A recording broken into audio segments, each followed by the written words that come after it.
Ladies and gentlemen, welcome to the Dreamhack Qualifier. You are watching a first round match between Second Wave Gaming. They are on the Radiant side and Complexity Gaming on the Dire side.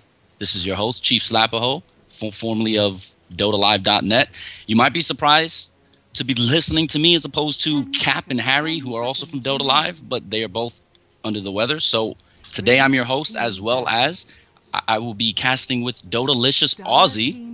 How you doing, buddy? Mates. Yeah, hello. Nice to be on. Typical first bans, Furion, and if you don't pick Tidehunter, you ban them. Oh, wow. Just pretty standard stuff right now. Yeah, it's pretty much first. Out of the top, how do you say, 10 most banned heroes, you got 2 of them right there. Yeah, no surprises coming out. Oh. Radiant team ban. Okay, the Brood ban. So that means that they've done their homework on Second Wave Gaming, and I think that was either a really good hero that they select, or they're just really afraid of a push strategy in Invoker. Okay, that's a standard ban as well. So any insight that you have on Complexity? On Complexity, no. I don't follow the North American scene especially much, so I'm not really too familiar with them. I know of them. I know they've done a lot of good things in the past, especially in Dota 1, but I'm not really up to speed with them for Dota 2, unfortunately. And I'd rather stay quiet and say something completely wrong. At your service. The Big Brew. Wow. We got a Chen Lycan ban, followed by a Brew first pick, and a Windrunner. Wow, Brewmaster. I love that hero. I'm so happy about him really being introduced now. See, he's a really strong hero, especially if played by a player that has the micro ability to use all of his ults. Yeah, for sure. Venomancer. My only problem with him now is he looks like a rabbit, less than a panda. You know, that's a lot of people's complaints, is that he doesn't really look like a panda. How does a panda not look like a panda? I mean, why the hell does he have too many ears? It just doesn't make sense to me. Yeah. He's like a hybrid. He's like a rabbit panda. Fair enough. 10 seconds remaining. Darkseer. 5 seconds. Wow. Dire team pick. Pretty interesting. Considering he's not as strong since the Aghanim's nerf.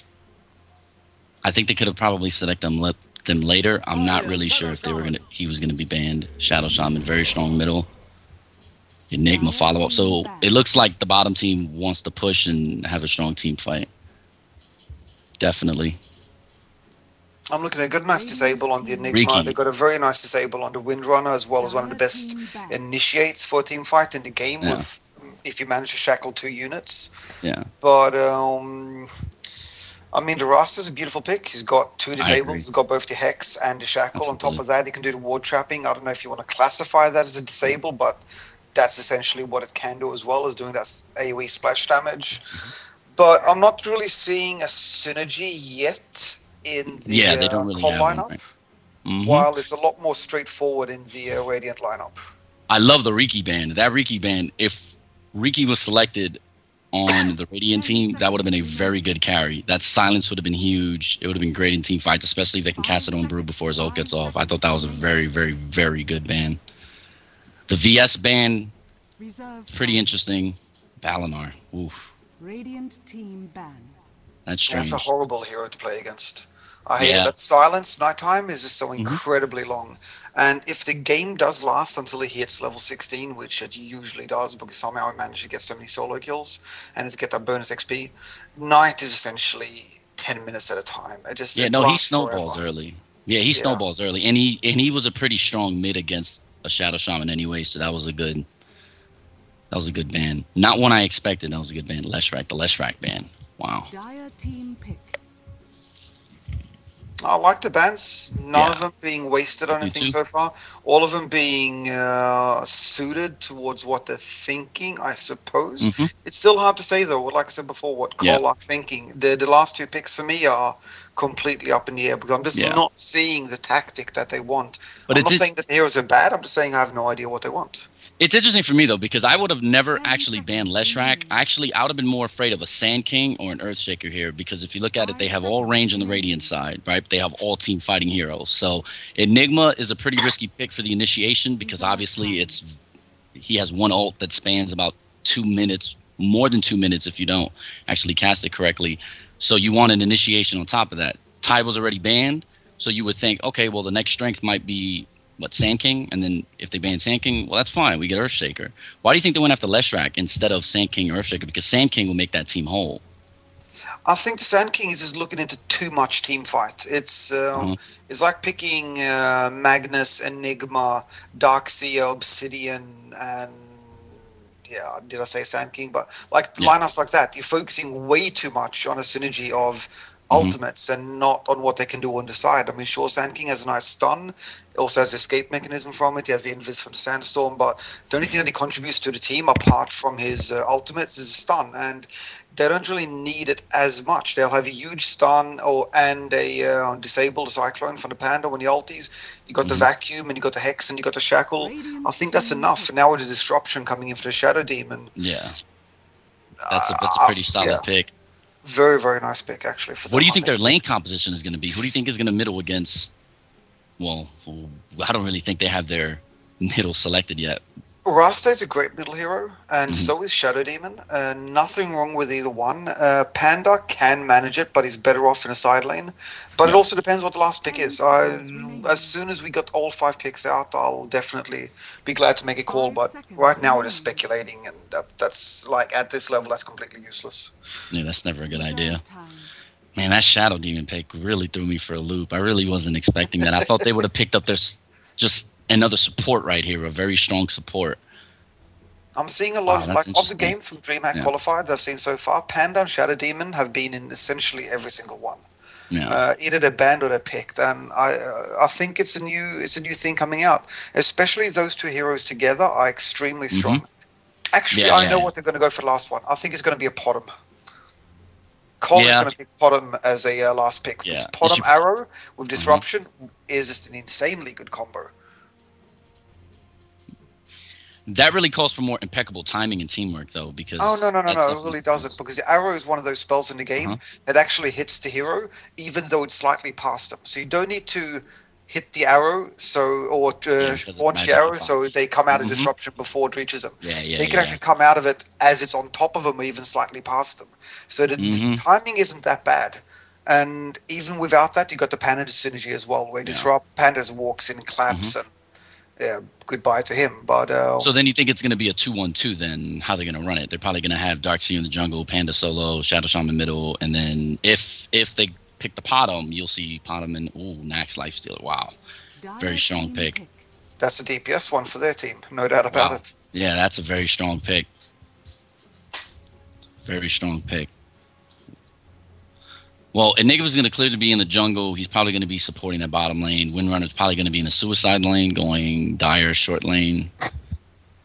Do you think Venomancer is going to try to counter push Shadow Shaman out of middle lane, or you think he's just going to be protection for Nax, and then they'll select a mid hero as a I wouldn't be surprised if you saw him roaming, to be honest.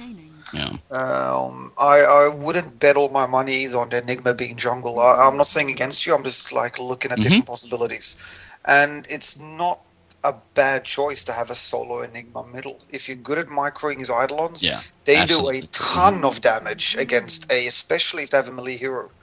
And as long as you don't feed them the Eidolons, because both the gold and the XP actually amount up to more than what the creepy denies is. But there we go, that's the last DPS. That was a surprise for me. I didn't like that pick. I mean, Panda to me is a very late game hero. I mean, he works very well mid game as well, but Spectre is just one of those classic. Let's make sure the game lasts 45 minutes more. And Darkseer, Rasta aren't in for that. I mean, Darkseer can turtle the game that long, but that's not his function. To be honest, I really don't think. I mean, and this is all theory craft, of course. I really don't know Complexity that well, and I'm definitely not in their heads. But I really think the Spectre was a fear pick because of Nax. I think they needed somebody that can do enough damage to his support around him. Yeah, later in the game, stand toe to toe with the DPS that Nax has. I think that was a fear pick. But Potom, so they're going. All their eggs are in Nax's basket, and he's a hero that can definitely carry you into the late game and beyond. I mean, he can definitely carry you to a win. It's just really the early game is gonna be instrumental for the Radiant team because they have a clear lead early, but man, that Spectre pick really threw me for a loop. Although Shadow Demon seems to, do you agree with me on this? Because I've had this discussion with a lot of my friends, and I really believe that Shadow Demon is a very strong early and mid game hero, but I think he phases out like way too much late game. Like I think he ends up shifting more towards a supportive role beyond the 35 mark. Exactly. I mean, there's no hero in the game that has spells that outdo right-click damage towards the end of the game, if you're going to compare. And Shadow Demon is a spell-based hero, not a right-click-based hero. I mean, of course, towards the end of the game, he phases out, and heroes like Nyx and Spectre and those kind of things, they phase in instead, like Razor as well. They are just late-game heroes. Okay, maybe not as much Razor, but you get what I'm trying to say at least. The old one was. Yeah. But no. Shadow Demon is fantastic from the 4-minute mark until the 25-minute mark. And then from 25 onwards, he helps the team, but he isn't essential anymore in that way. I mean, his spell deck is extra damage. He's got his Disruption, which is a bit of a disable. And if you do it in a hero like Nyx, who has a lot of DPS, he's got 2 illusions doing DPS back on him, and that's always nice. But no, for sure. I don't get why your friends would say that he's a late game hero, or even is viable as a late game hero. That doesn't make sense. And you can't. I assume pub games, that's what they're basing their opinion on, and that's not what you look at in the real game, so to say. I mean, it's completely different. Yeah, no, I completely agree. I feel like he phases out and he ends up shifting towards more supportive role later on. But early in mid-game, his dominance is clear. Yeah, clearly one of the better mid heroes. How do you think they're going to lane this, though, the Dire team? Because honestly, I think that was an interesting pick. Yeah, no. Let's see. Either the Shadow Demon or the Ross. No, sorry, either Shadow Demon or what's his name in Dota 2 roster? It's Shadow Shaman. Shadow Shaman. Mm-hmm. Yeah, so one of the Shadow guys essentially is going to be babysitting the Spectre. Yeah, absolutely. Mm-hmm. The Dark Seer, I don't think he can afford to be jungle anymore because of this essential babysitting requirement. Yeah, I completely agree. I was just about to say that. I don't think we'll see the smoke farming. I think we're going to see him actively engaging in game early, especially against a team like that. I mean, within the first 6 or 7 minutes of the game, none of them will hit 700 HP. Like, I really think he's going to have to be actively engaging in ganks. Yeah, for sure. None of them have any HP at the early game, and that's going to be a downfall for them, considering that, I mean, the Nyx is going to stay AFK in lane. He's not going to move around at all. But the Windrunner, Enigma, Veno, and CM, essentially, they could be 4-man ganking if they chose to do that. Because all of them work perfectly for that role. You read my mind. You read my mind. I was just about to say that. The Radiant team, they have such a good lineup, especially considering this game, in my opinion, will be entirely dependent on how fast Darkseer can get his pipe. Because, man, their team fight throughout, from early all the way to late, is going to be very strong.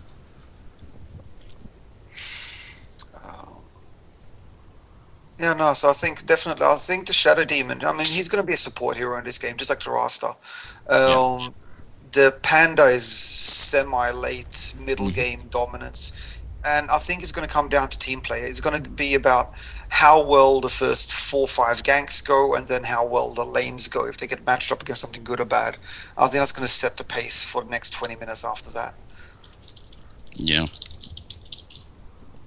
So what is happening right now? We have been paused for a very long time. Somebody went AFK, nobody really knows why. So, I mean, things happen. I mean, such is life. So,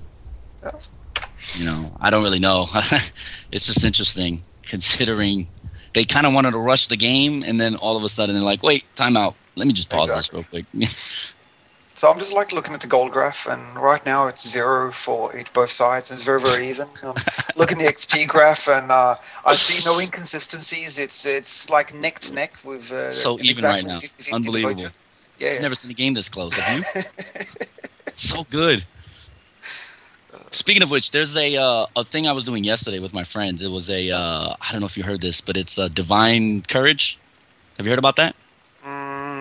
No, maybe, possibly. Oh, man. All right, so there's this thing called Divine Courage, right? And it's basically, it randomizes your heroes. Yeah, exactly. Right? There's another they have thing. to go these insanely bad builds. Yes. There's another thing called the quest index, right? And in the quest index, there's one that goes, you basically have to AFK for 5 minutes before the game so the other team gets the lane, which is technically what they're doing now, right? They're AFK for 5 minutes. There's another one where you can't get any last hits for the first, like, 15 minutes of the game, which obviously they're doing right here. And there's another one, oh, man, that I wanted to mention. But those things are actually really fun to do when you, like, have nothing to do and you're just bored of the game and you just want to take away from the grind. All that thing is hilarious. It is so funny to do this stuff. I mean, it's hard too. You just can't win games while pigeonholing yourself with bad items and bad builds on heroes that can't support those things. So, but it's actually having a discussion with a lot of the Dota 1 testers about that Divine Courage thing, and I kind of got into like a raging sense of emotions about it, because if you do that kind of thing outside in-houses, it completely ruins it for everyone else. And it skews statistics, it destroys matchmaking, and so on. So, I mean, I don't like it in that sense, but the idea behind it is really, really funny. And if you do it in in-houses, where both teams are in on it, then it becomes more even, because both teams are handicapping themselves. Yeah, absolutely. If you randomly do it in a public, then but no, I haven't tried it myself, but I definitely should, actually. It's actually really fun. Absolutely. Interestingly, it looks like the top is going to be Complexity's Masaki is going to be Shadow Shaman. He's going to go in the Dire top lane. Mikey, who's playing Spectre, is obviously going to be supported by Shadow Shaman. You're going to have Hannah. Is it Hannah? No. Mike 88. He's going to be Shadow Demon, so they're going to go double support, which is really interesting. Brewmaster, played by Jo, is going to be mid lane for the Dire, and Hannah Montana is going to be soloing bottom Ion Shell farming. Meanwhile, bottom lane, you have Fresh going Suicide. On the Radiant team, you have Enigma going with Venomancer. Man, bottom lane for the Radiant, and you'll have Jax going mid lane on Lifestealer. Wow, that's an incredibly interesting lane composition. I don't really think I could have foreseen that. And Jamrock going top, I believe, with Crystal Maiden. They're going 2-1-2. Wow. What are your thoughts on that? I did not see this coming. When I was mentioning the Enigma middle, I was thinking about the Panda possibly going middle as well, because Panda does actually lane very well solo. But for the rest of it, no. This is quite interesting, and I'm looking forward to see how it turns out. What do you feel about middle? Because I personally feel like I thought Nax would have expected Shadow Demon, and therefore the support I think was viable. Meanwhile, if he has a Brewmaster, I think Nax can competently handle a Brewmaster mid lane without too much trouble. What are your thoughts on that? Do you think they need support? No, they don't need to see him anymore. She should, as soon as she hits level 2, she should bugger off and start roaming a little bit. She might as well stay there for level 2, so she does have a dual spell combo. But apart from that, no, I mean, they're both melee. The Nyx, even if he does get hunted down a little bit by the clap, he's got lifesteal, so he can always regain that HP. There is the Drunken Look what's happening Haze. Top lane. Look what's happening top lane. Are we going to have a first blood here? Shadow Demon with the... He hits so hard. Disruption. Was going into the jungle before as well, before the creep spawned, and they nearly got her down a little bit. Yeah, that's an interesting thing I wanted to ask you about. Look at her ward placement. It's always good as a support hero or a solo suicide laner to always buy your wards. But remember where you're going to place those wards when you're in that lane. Why do you think she placed that counter gank ward instead of the rune or the creep block ward? Because I think that's going to hurt her more later on than I think anything else, because she can avoid those. Even if she takes deaths, she would still accumulate the amount of XP to be within reason in that lane. Why do you think she placed that ward there, and do you think that's a mistake? I don't know. I wouldn't call it a mistake. I just call it a different tactic, because, I mean, she knows that she's going to get ganked very, very hard, and because of that ward, she has been able to save herself a couple of times now already. Almost. Very good block. Yes, very good attempt on that block. That was a very good disruption. I saw exactly what he was trying to do. That's a very good job. You can see the illusions. It's like being microed a little bit, trying to push her in. Yeah. But no, I think even though they can pull the lane, it's going to stop them from pushing the lane, which means the tower is going to survive a little bit longer. That might be in their interest. I'm not sure. I don't think it was a mistake. I just think I don't think it'll turn out well further. Yeah. Interesting to note, she's still level 1. Oh my, first blood bot, or no. First He blood ganked the bot, jungle with his haste. Yeah, I was, as you were speaking, I didn't want to interrupt you. He grabbed the haste rune and then ganked the jungle, found an Enigma with half health, and then just completely just smashed him down. That was a very good job. He went bottle first on Brew, which is pretty standard for mid. So that's a very good job by him. Oh, interesting setup though. He didn't get Drunken Brawler or Drunken Haze against the Nax. Instead, he opted to go double stats. I haven't really seen that. Well, what do you think about that? I kind of really don't know how I feel about that. For me, it makes sense because, and I just see that they failed at bottle crowing. That was kind of funny, because he's trying to bottle crow mid. But no, it makes sense because he needs the HP for that early game or mid game DPS and tank ability as well. And he is their tank at the moment. And considering, or top, excuse me. Sorry. And then bottom lane, Hannah Montana. Is he gonna go down from the Gale? No. He's pretty hurt though. It's going to be close. I don't think he's going to go down ultimately, but he gets out of that lane. And top lane, Spectre picks up a kill on Windrunner, who immediately ports back. Man, this is rough sledding for her, but I really think not blocking that pole camp is really what's killing her. She's still level 1, by the way. Spectre's level 4, she's level 1. That's not good. The Shadow Demon has just been keeping her way away from the creeps. And that's meanwhile, Nax is getting harassed pretty heavily with Thunderclap. I mean, he eats it almost every time it's up. But I don't know, man. I still don't know how I feel about that because I really feel like the Drunken Brawler, like the dodge chance, like that's how you beat Nax. It's just I mean the dodge chance and the crit chance. That's the I will give one level of it, sure. Yeah. I completely agree with that. But then maxing it out now, no, I think it's fine to go pure clap and stats. It's not a bad option, and especially considering the damage that CM can do with his spells, he needs that extra HP to survive through those, and then do a second clap, because that's how he's going to get the kills, not with the first one, but with the second one. Yeah, in mid lane, Nax almost going down again, having to use a pot. Brewmaster, Drunken Master. Listen to me, too much Jackie Chan in my arsenal. Brewmaster's just harassing with Thunderclap, just every time it's up, just smacking Nax in the face. Top lane, level 3 now.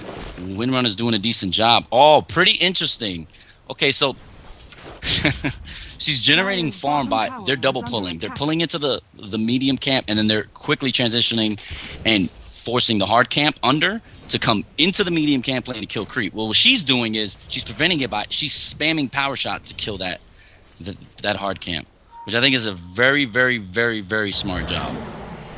She's just picking up some gold, some side gold, and she's being harassed out of the lane. Brewmaster, again, putting a beat down on mid lane. Well, he might pick up the second kill on Lifestealer. Oh, man, look at the micro. Look at the micro. The Nax, very good job.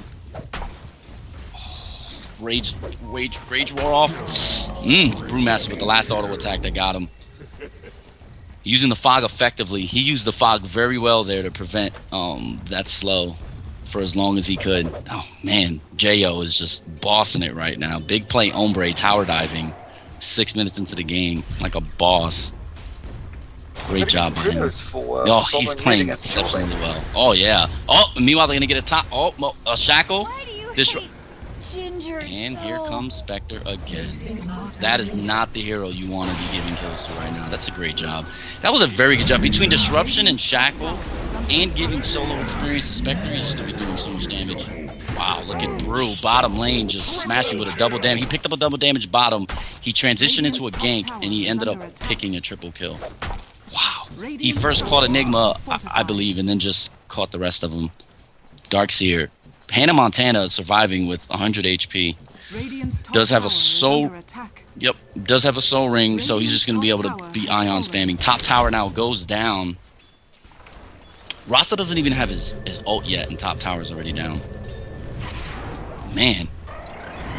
Well, early game, we thought, or at least I thought, I predicted that the early game dominance would be coming from the Radiant side. Are you actually surprised about this? Are you surprised about how this game has unfolded? I think lineup-wise, potentially the Radiant side had a better early game chance for first bloods and a couple of other kills. But as soon as they start hitting level 6, it would have been a little bit more even. But the skill difference in the individual players and the team play wise, that's what you see. This Windrunner's going down. Sorry, buddy, I don't mean to interrupt you. With an invis, Misaki now with the shackle opens up. Yep. He just stalked. They just smoked, went right through. They smoked in their jungle, walked all the way up behind where the first tower would be, and just ganked them. Spectre again getting fed, and Complexity just showing how strong they are as a team. Man, they're just, wow. And we predicted it on the draft. We thought Complexity is a very strong team. They're very good. This second wave gaming, relatively new to the scene. Still have some pretty good players, but Complexity is just showing their dominance. And bot lane, Brewmaster's going for another kill. Spectre ulting in. I think he's going to pick this one up. Yep, he's going to pick this one up. Wow. Uses Haunt at the right time, picks up the last kill. Meanwhile, Hannah again with around 100 HP, seems to survive always. And Spectre's going to pick up this Enigma kill. Enigma out of position. I believe he wanted to save his teammate and couldn't. Oh, wow. Very nice Malphus. Very nice Malphus. It picks up some well-needed damage as well on that Spectre. Spectre, I believe, has to go back down. Brewmaster's now trying to pick up a kill. Uses phase boots. Thunderclap doing so much damage. He gets a crit. Is he going to pick up this double kill? Is he going to tower down like a boss? Look at this guy. He's good ulti. Like I got this, coach. Oh, with a perfect ulti. Oh, this guy's a beast. Oh, man.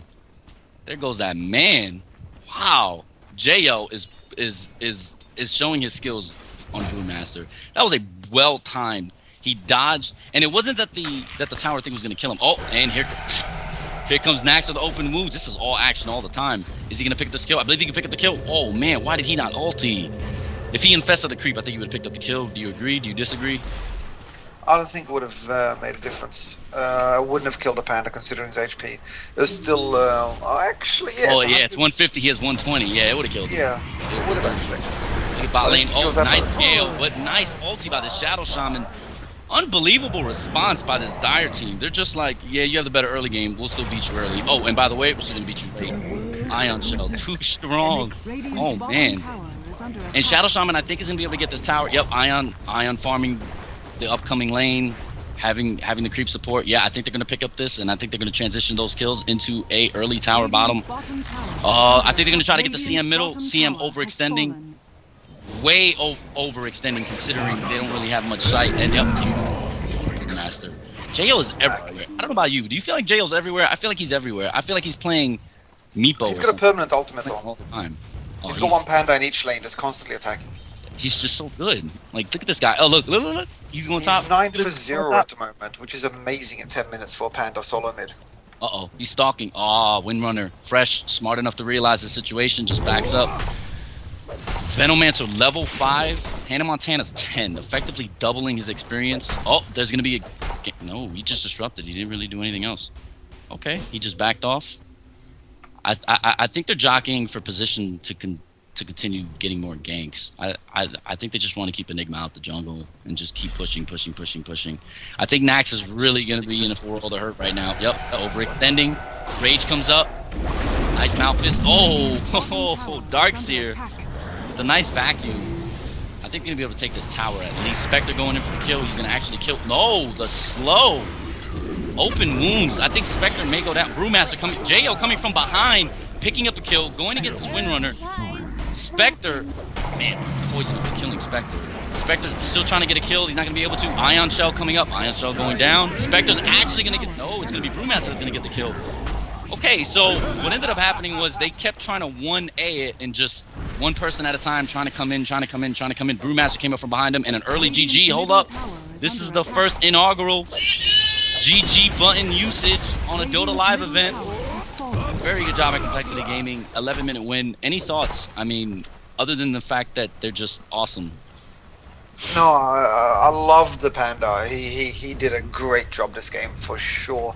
It was interesting the way the skill build did, but I think the double stats wasn't needed. Didn't make a difference in the game, but just the fact that he's been roaming the way that he has, he's been in the right place at the right time on all the lanes for the last 10 minutes. Oh no, sorry, about the last 8 minutes, and that's given him that 11-0 score, which is, he's just got so much farm. He's got 2.8k phase boots, drums, bottle, and the bottle crowing as well. I mean, that does help a lot. But just the team play overall in complexity was much better than for the Radiant side. 20-0.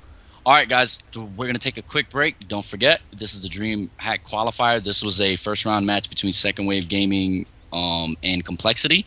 This is your host, Chief Slapperho, and Dodalicious Aussie on the ones and twos. Well, we're gonna be taking a quick break. We'll see you in a minute.